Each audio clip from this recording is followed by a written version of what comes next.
Center slide, please.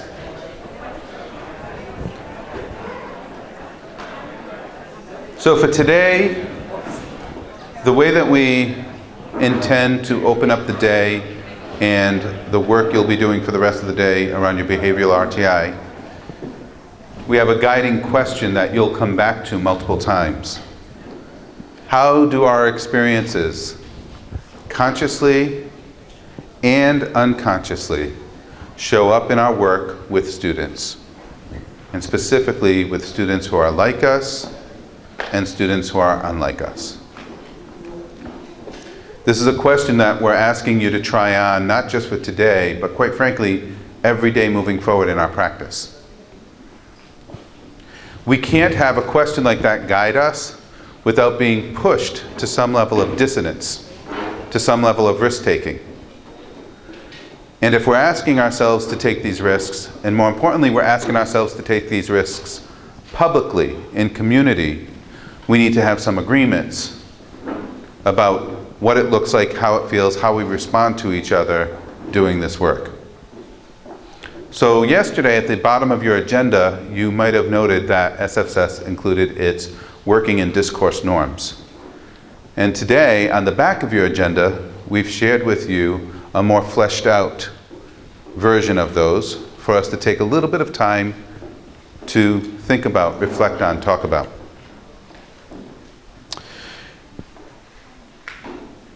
The first four norms that you see here, stay engaged, speak your truth, experience discomfort, expect and accept non-closure.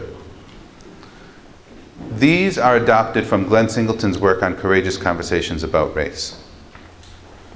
And you'll see underneath them are descriptors that came from his work around what that looks like, what that means. I think it's very important for us to point out that in the work that SFSS does, we initially had adopted these, but what we found was that these were great norms to push ourselves, challenge ourselves, hold ourselves accountable individually. These were norms for us to use and guide our own interactions with each other. What we found is that in our work of developing equity-centered professional communities, we needed to have some agreements on what we would use to hold ourselves accountable to doing the challenging work collectively. And those are the second set, or the last three norms we're asking folks to try on when we're in the room. And these three are: pay attention to patterns of participation, contextual confidentiality, and going to the source. Again, there's a write-up of each of these, and in a moment I'm going to ask you to choose one to reflect on. But before we do, I want to speak to the last three just briefly. When we talk about paying attention to patterns of participation with a lens of equity, we're not suggesting, which sometimes we go from one end of the spectrum to the other.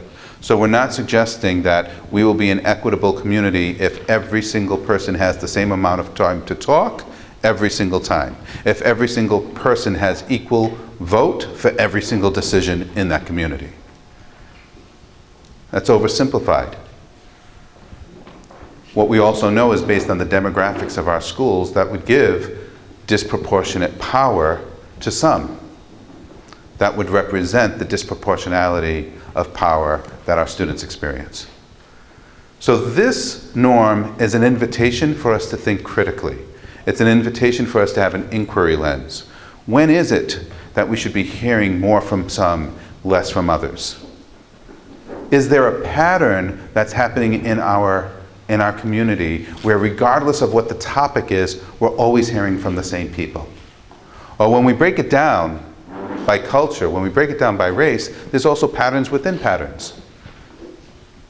So one of the things dominant culture is very aware of is that if you're the first to speak on important issues, you drive the direction of a conversation. If you're the last to speak on certain issues, on most issues, you get to wrap up and make your own meaning, and regardless of what was just said, make it sound like the conclusion is what you want the conclusion to be. So we're also asking us to keep an inquiry lens open of, is it the same person who's always opening? Is it the same person who's always closing? And when I say person, I'm putting quotations around it. Because again, the demographics of our site matter. Is it always a white male who's opening or closing? And I specifically say a white male because culturally, consciously or unconsciously, we've actually been taught that. That tends to be the pattern of unconscious participation. And we're trying to bring a level of consciousness to it. And it's not always how it plays out. And sometimes it plays out that way simply because of people's responsibilities and roles. So sometimes, as a principal, I might have done that because I was on a power trip. Sometimes, as a principal, I might have done that because I knew if something went the way it looked like it was going and it was going to blow up, no matter who wanted it to happen that way, I'd be the one cleaning up the mess. So again, it's an invitation for inquiry, an invitation for critical consciousness. And the reason we made it a norm is we want people to talk about that. We want you to talk about that at your tables as you move through this day and all the days and all your meetings. We want to ask ourselves, whose voice is here, whose voice is not here? The last two I'll go more quickly through. Contextual confidentiality. This is one of the ways that we're going to build trust with each other to do this hard work. And that is simply saying that we want to learn from each other, but we want people to be safe. And when we're in a district as small as San Francisco Unified, and when I say small, I'm not talking about numbers, I'm just talking about everybody knows everybody. I've never been in a district where more people had direct lines to the Board of Education and used those phone numbers before they actually went to the source and talked to the people that they were talking to the board about. Now, I work with the Board of Education, so I'm not saying anything bad about them that they've not actually been engaged with. I'm just talking about we've got to shift our mechanism of doing business if we want to build culture and trust with each other. And so the last two speak to that. And the first one is, if I'm doing hard work with somebody and it's causing me to think differently, I get to own my thinking. I get to own my new way of thinking, my new belief system, my shift in values. But I leave the names and the stories in the room. I don't have to say that, you know, Nicole and I were doing this great work, and when she told me about the time she really screwed up, it made me think differently. Like, I actually don't have to say that. I guess you could say, Nicole and I were doing really good work, and as a result, I'm thinking differently. Because if I think by me doing my work with you, it's going to bite me in the butt later, I'm not going to do my work with you. And the last one, on a related note about going to the source, is sometimes we're going to do work with each other, and if we're pushing ourselves to dissonance, we're going to rub against each other in ways that are not comfortable. We're going to piss each other off. We're going to offend each other. We're going to confuse each other in a way that we don't think is part of the work. And so what we're challenging folks to do is that we will agree to go to the source, meaning that, again, I'll just pull Nicole out. If Nicole and I have an interaction and for whatever reason she says something that really offended me, whether she meant it or didn't, I have a few choices. I could let it seethe and just stick it inside, and if I do that, we know chances are that's going to affect our interactions in the future without her even knowing it or knowing why, perhaps. Or when I'm off talking to somebody else, I can be like, you know what Nicole said? And now I can have an impact on Nicole again without her even knowing it. Another option I have is I can go to Nicole and say, can we talk about this? Can we work through this? And as a school district that is committed to restorative practices, it seems that this norm is just at the cornerstone of restorative practices. Because I get to go to Nicole and say, we need to deal with this, and I'm not sure how. We might need support, we might need time. But what we push people to do is to actually talk to and go to the source within a certain amount of time, even if you're not solving the dilemma in that time.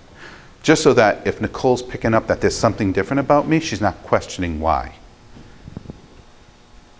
My third option is I can recognize that struggle is part of the work, and I can let it go.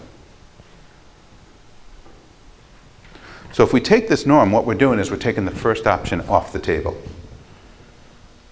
And because we work together for an entire year, some schools will adopt not a 24-hour rule, but a 36 or 72-hour rule so that people have time to process.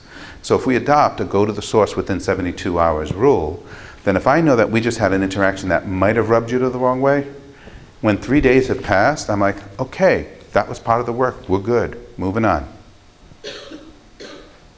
So I want you to look at the first 4 norms right now. That was SFSS talking through a little bit of the last 3 norms.